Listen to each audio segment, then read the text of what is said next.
Hello and welcome to my channel. My name is Lynn and I'm super excited because today I am going to make a t-shirt using some heat transfer vinyl. And this is the first time I've ever actually shown a tutorial of this, but I've done it quite a lot. In fact, I like to make pajama sets for my nieces and nephews and me as a matching set anytime I go back to visit for the holidays. And that way we can have like a little group photo with all of us wearing the same PJs. I'm starting off with a t-shirt. This is one that I'm making for myself, but as a practice shirt for a design that I want to make for my sister-in-law. And so all I'm doing is just sort of measuring things out a little bit, eyeballing things to see how large of a design I think I might like. And I'm giving myself a couple notes. And that way, when I go to bring the design into Cricut Design Space, I can actually scale it to the size that I want. And I am working with, this is such a fun bundle of digis from Printable, Cuttable, Creatables. The sentiment reads, "I'd rather be reading," which I love, but I know my sister-in-law will love even more because she's an educator and a librarian. So this shirt is going to be perfect for her. She's going to get a kick out of it. I just know it. So what I've done is brought in the SVG separated file, and that has all of the different layers separated out so that you can manipulate them. You can change the coloring if you want. In Cricut Design Space, the colors really don't necessarily mean that you have to cut it out in that specific color. It's just a suggestion, which I find very helpful. But rather, it's a way of grouping what all is going to get cut from the same material that you load. Now, if you look at this here, see how I'd rather be and the arch, they're lined up next to each other. That's not how they look on the actual design. And the reason why it looks this way is because Cricut Design Space is smart enough to try to make an efficient use of your materials. However, I am going to change that a little bit because I prefer that it actually cuts the pieces that are the same color to be basically in the position as I see them here. And all I've done, everything went white because I ungrouped everything. And now I'm going to just resort things a little bit and group them together again. More importantly, I'm going to select the two layers that were the same color before and click the attach button. By attaching them, and I'll color it again just so that you can see it, by attaching those two layers to one another, it's going to lock their position in place. That way, when I go to make this project, instead of seeing those as two separate elements that are cut differently or apart from one another, it's going to keep them together. See how now the arch is below the words "I'd rather be"? That is going to make it so much easier for me to position all of this as one piece as opposed to two individual pieces. And I did the same thing with the red, everything that was marked red, everything that was marked blue. Yellow, there was just the one element, and gray, there was just the one element. So now I'm going to preview everything, make sure things are grouped together the way that I want them. And then I'm going to flip through each one and make sure that I click the mirror button. What that does is it's going to actually mirror the design. And the reason why you have to do that is because generally speaking, I don't know if this is true of all heat transfer vinyl, but I believe it to be true. I could be wrong, but generally speaking, heat transfer vinyl has a protective carrier sheet behind it. when you go to cut this on your Cricut, you're going to cut it with the vinyl side face up. But when you actually go to transfer that design to your shirt, the vinyl is going to be face down and the carrier sheet will be on top. So it's going to be flipped. And because it's going to be flipped, we need to actually flip the design so that it actually, especially if you have designs that have words, that way it's actually readable. Next, you want to load your Cricut mat with your material. I'm using, again, heat transfer vinyl. I like to brayer it just to make sure it's got a nice firm stick. Load your mat and then just hit that flashing Cricut button and watch your Cricut cut everything super smooth, really quick. And you want to do this for each of the different colors that you have. And so I'll just show that once more, but there are, for this design, several different colors. I'm not going to show cutting them all, but it is fun to just watch the Cricut, do its thing.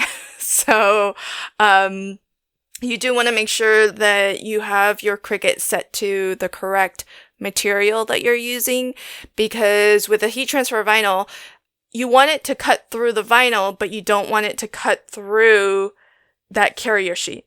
So that's sort of the depth that you're aiming for. With all of my sheets, all of my designs cut out, I'll now do some weeding.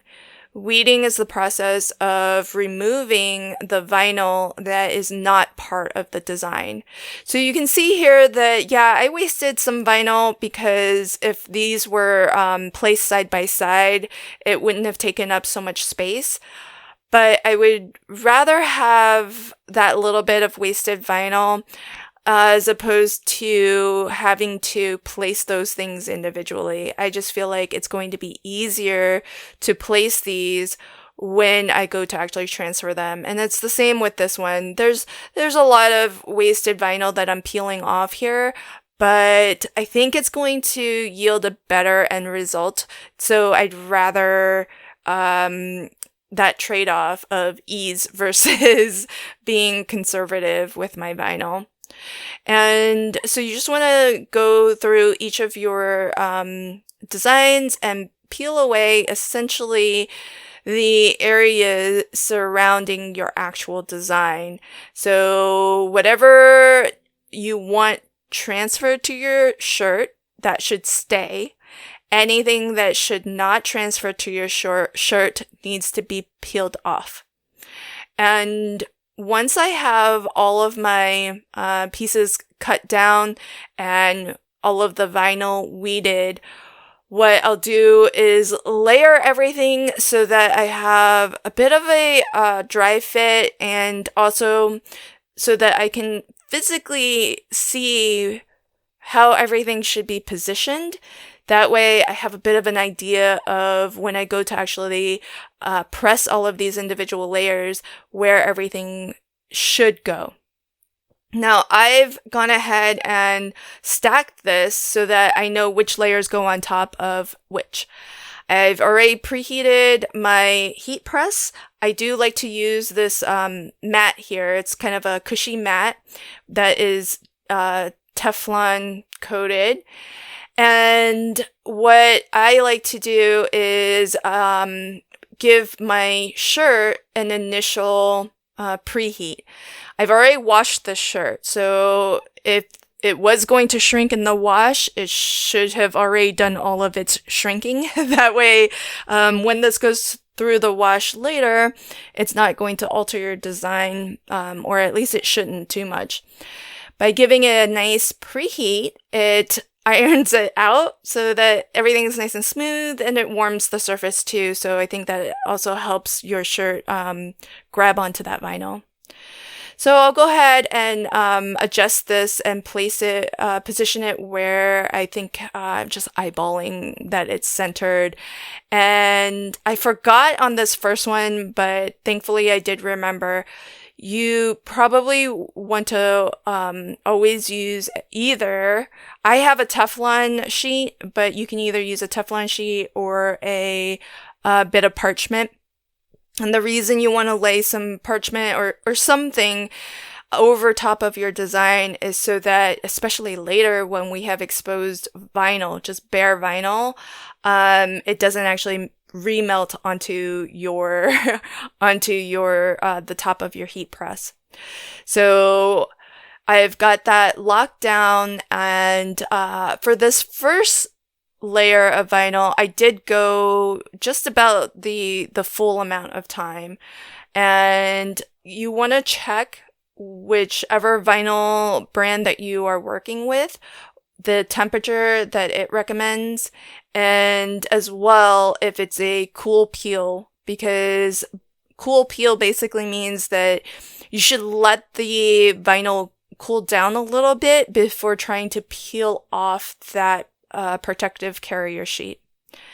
The other tip that I would recommend is be careful, because here I touched down a little bit and the vinyl underneath was still a little bit warm. It grabbed the book pages, and so it started to actually peel the vinyl away from the carrier sheet, and there was just no moving it, even though I kind of wanted. So you saw there, I peeled it up and saw that it was stuck down, and I didn't want to mess things up, so I just let it be. Now, as I'm layering, I am not giving each layer the full amount of time that this particular vinyl recommends. This vinyl that I have, it recommended, I think, 20 seconds. But we're going to be pressing a lot of different layers. So the subsequent layers will have more and more heat applied to the earlier layers of vinyl.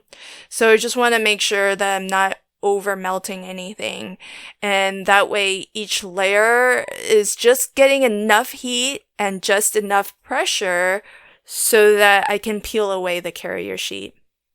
With my machine, if you pull down the handle all the way, it does lock it, and there is a pressure setting that will govern how much pressure or how much it's actually clamping down. And I would recommend that you don't go full pressure on these in-between layers here, especially pieces like this one, and I think it was on this particular layer.